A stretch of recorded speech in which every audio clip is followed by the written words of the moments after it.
好，宇轩，我们一直讲到现在世界上有很多地方是动荡不安的，那么其中有一个地方是伊朗。伊朗到目前为止，31个省里面21个省现在目前是瘫痪的状态，而且上万民众已经连续第5天走上街头。对的，各位观众朋友，包括我们讲，你很难想象为什么？因为伊朗它的确通货膨胀问题以及经济问题带来非常严重的整个崩溃，但是没想到短5天里面呢，它整个全国总共高达21个省份。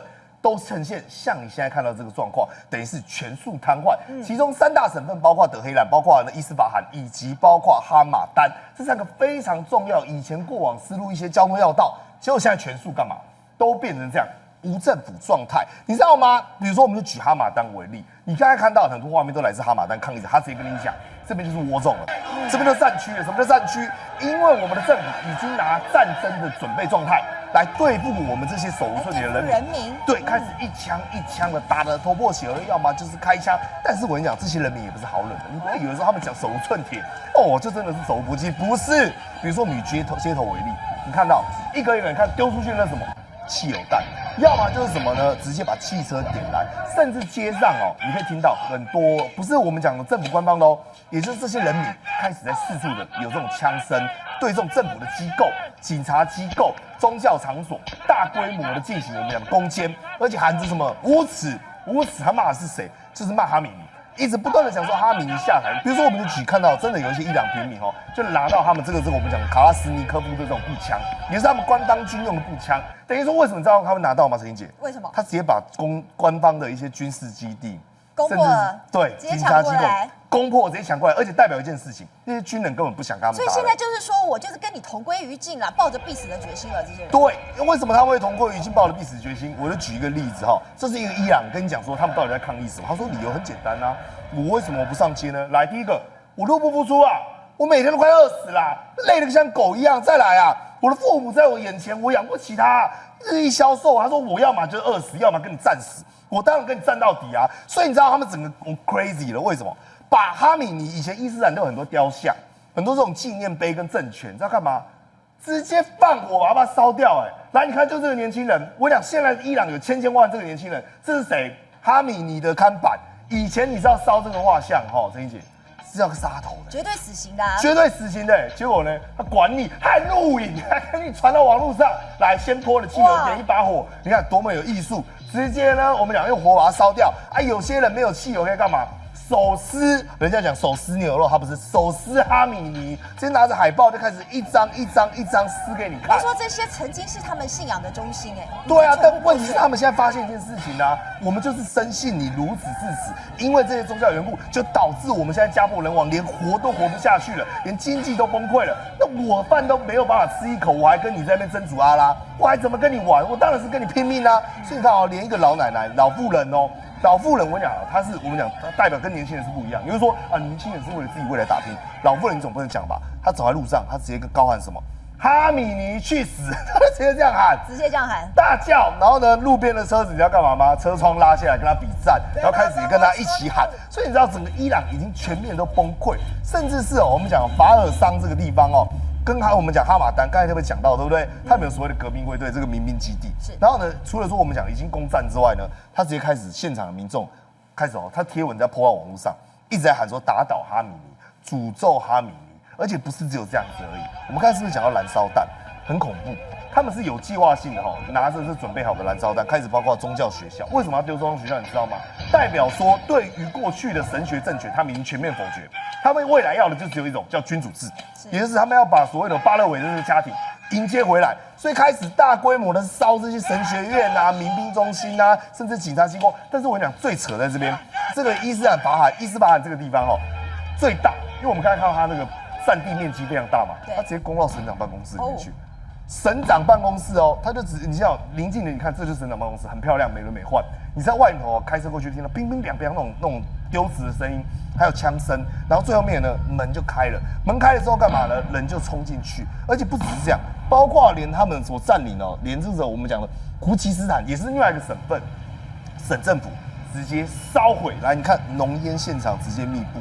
然后就整个都市已经陷入我们讲全面性的这种崩坏跟混乱，然后甚至呢，安全部队也没在演。一般来讲，我们讲政府部门他会再演一下，他直接没有说，他说这些就是暴民，这些就是我们讲干嘛？大家你看，直接穿着政府制服的维安部队对着人民开始开枪，直接对人民开枪。对，而且他知道你在拍，他也无所谓，反正我就开给你看。所以很多那种我们讲中弹的这种革命的这种人哦，就这样一个一个被抬走。那甚至是我们讲这画面很可怜，就是有这种抗议者哦，你知道他干嘛吗？他就开始把那个民兵哦，就是我们讲官方的，开始我们讲拳打脚踢围殴。民兵是有枪的哦，但他们已经奋不顾身，就是没关系，你开我一个，我一拳围上去。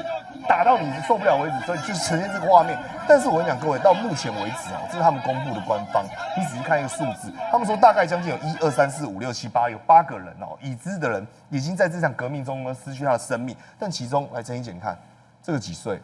这个 15岁，对，15岁而已，那么小22是个孩子，37、28、28、21、37，年纪都很轻。你看，都正值青春年华。所以年轻人通常不会这样子，你为什么会把他逼到这种地步？代表他受不了。但当然，很多人会讲说，是不是外部势力可能呢？包括以色列呢，这些特工都有干预在里面。但是你看哦，这是伊朗民众举起来的一个旗帜，狮子与太阳旗，代表是什么？代表什么？巴勒维的家族，以色列马上就很奸诈。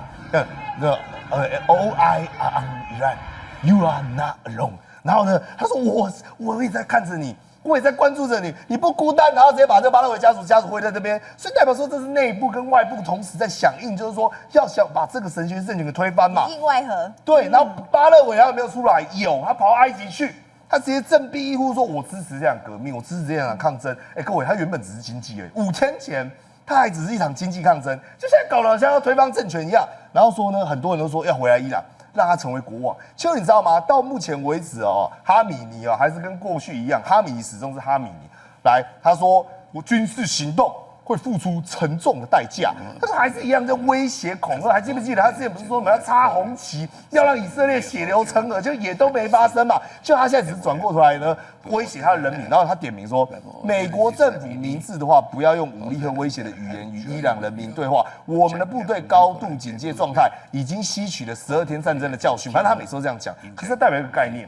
哈米定性定调说，这一次的抗争恐怕由美国在背后去主导，甚至是呢操作跟以色列的阴影。但我认为不是，因为如果你的人民没有办法被外部势力这么容易就煽动，代表内部的维稳以及他的整个崩溃已经产生到一定状况，甚至是连他们的总统伊朗总统佩泽斯基，他直接跟你讲说，我们已经准备好要殉道了，做好殉道准备了。对，所以你知道代表什么概念吗？很严重了。对，代表说他知道说这个东西可能会玩不下去，所以你想想看如果5天就已经发生这种状况，恐怕伊朗在这1个月内将近会有铺天盖地的一个大变化。好，所以秦辉，我们看到在伊朗这些人民是义无反顾的走上街头，因为他们已经没有什么好失去的了。但问题是呢，现在伊朗如果它动荡不安成这个样子，现在我们知道伊朗当地的货币已经是整个大崩跌，你没办法使用了。难道比特币会是他们的救命灵丹吗？对，现在伊朗已经对外宣布说他们的东西，他们的军火。大家可以用比特币或者是说加密货币去跟他买，而且他可以去承认这些货币那其实说真的，伊朗很早就开始用这个加密货币了。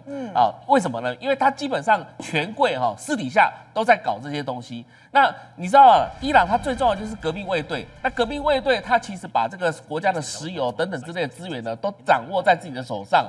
但是问题是什么？问题是伊朗它本身来讲也有制造一些军火这些军火如果用美元计价，或是用什么其他的货币计价来讲的话，一定在国际社会被制裁。大家要知道，伊朗在国际社会的资产将近有1000亿到1200亿美元是被冻结的，是不能动的。那这各国，比如南韩、日本、美国各个国家都在制裁它。但是现在来讲的话，这个他想到另外一种 PayPal， 就是所谓的加密货币这样的东西但是这也没有所谓万无一失因为在今年的2025年的6月左右其实就有一笔大概将近8200万美元左右的等值的比特币就是加密货币呢，就被骇客入侵了，然后结果就不见了，还被骇客抢走了。伊朗政府他也自己没办法去处理这个事情，对，因为当时他就忙着跟以色列之间这个打杀的，那所以呢，这个比特币对伊朗来讲的话，也不是完全的是救命神丹那因为呢，比特币它救的也只有是伊朗的权贵而已。哦，它绝对没办法去救伊朗的整体的经济。那现在的经济通膨是涉及到什么东西？涉及到民众吃东西吃不饱的问题啊，买东西买不起的一个问题啊。然后呢，比特币它本身来讲的话，就以为它可以抗这个通膨吗？也不可能事情。所以哦，这整体来讲，它的民众已经上街头了。这个上街头21个省份哦。21个省份，每个省份都有人大规模的上街头这已经示威。是伊朗的2/3的省份在抗议了。是，它不是只有在首都而已哦，它是整个伊朗基本上都想要把这一个政府推翻掉了。那如果说我们一般来讲在观察国际社会哦，本来是比如说在年中的时候，那时候川普就说，这个哈马尼政权来讲话不用下台。那不用下来，可能有中间有一些妥协交易哦。如果今天是美国的要求之下下台的话，基本上伊朗它可能内部会有一些暴动出现。但是如果今天伊朗是由内部自发性的要求他自己的政府下台，那基本上这种政权的垮台的可能性是非常高的哦。那现在来讲大家都在关注什么？中国的态度。没错啊，如果你说他政权垮台的几率很高，习近平也在看，他最怕就是模仿犯，万一人民也像这样走上街头呢？但是现在中国竟然是落井下石啊！你知道中国的媒体现在今天1月2号左右，他竟然媒体在落井下石说啊，这个伊朗自己自找的。这个10几年前来讲的话，我们跟他这个美国啊，他跟他弄一个什么？因为当时奥巴马政府有在把橄榄枝伸给伊朗嘛所以搞了一些东西，然后比如说跟中国之间的一些什么合作案或是军事基地啊，这个整个推迟掉。那现在呢，他其实还有讲到一件事情哦，现在的今年度的一带一路的这个大的项目，竟然中国政府把伊朗推出去啊，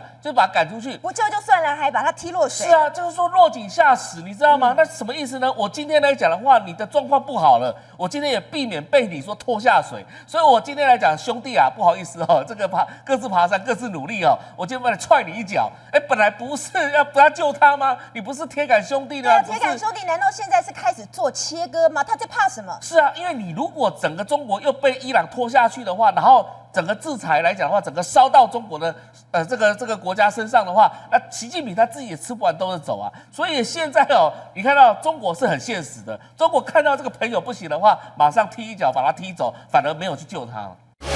宏观取材，厘清真相，犀利精准，深入剖析，时刻掌握关键新闻时事，不漏接。老时段，新气象，我是钟耀和，关键时刻2.0，全新出击。